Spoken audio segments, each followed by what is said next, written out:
তোমার এই বানানো দইটা যে তুমি খাচ্ছ কেমন স্বাদ হয়েছে একটু জানাও।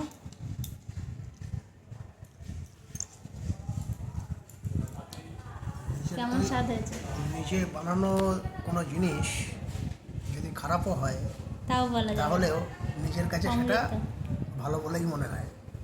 সেটা বড় কথা না, নিজে বানালাম, অন্য লোকে খেলো, সে তার কীরকম লাগলো সেটাই হচ্ছে বড় ব্যাপার। আমি তো টক দই খাই না, খেয়ে দেখবো। খাও। এই যে এই মানুষটা কিন্তু সব সময় বলে আমাকে টক দই খেতে, কিন্তু আমি টক দই ভালো লাগে না দেখেই আমি খাই না। তো আজকে খাবো। আগের বছর অনেক ঘরে বানানো হয়েছিল, অনেক বানানো হয়েছে না দই, আগের বছর অনেক বানানো হয়েছে, তো খাইনি। এইবারটা আজকে খেয়ে দেখি।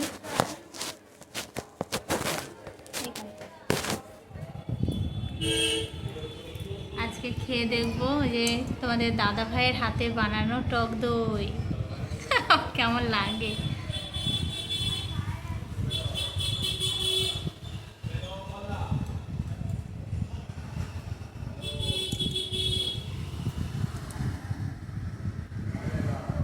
মিষ্টি দইয়ের যেরকম স্বাদ, একটু মিষ্টি দিয়ে দিলেই হয়ে যেত। মিষ্টি দেওয়ার দরকার নেই।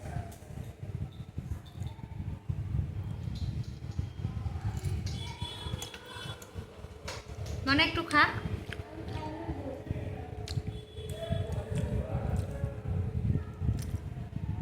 এদিকে ঘোরাও।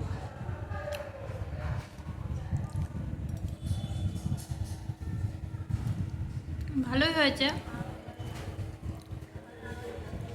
টকটাও নেই, টক নেই।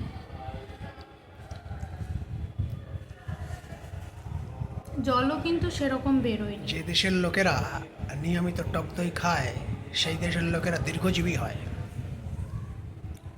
কারণ এর মধ্যে উপকারী ব্যাকটেরিয়া থাকে, তো গাট হেলথ এটাকে সুস্থ রাখে।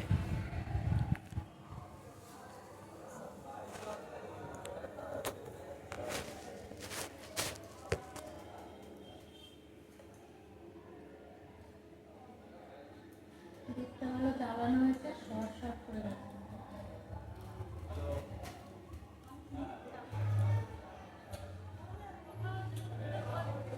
আজকে প্রথম খেলাম টক দই।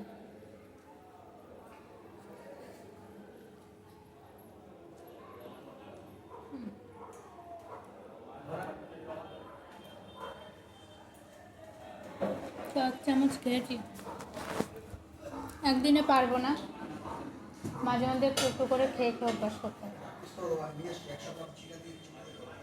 কী করবে, চিড়ে দিয়ে খাবে? খাও,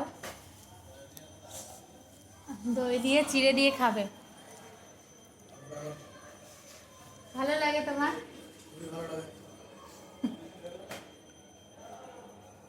ঠিক আছে, আজকে দই খাওয়ার অভিজ্ঞতা তোমাদের সাথে শেয়ার করলাম। টক দই, মিষ্টি দই তো খাই সব সময়, তবে টক দইটা আজকে খেলাম।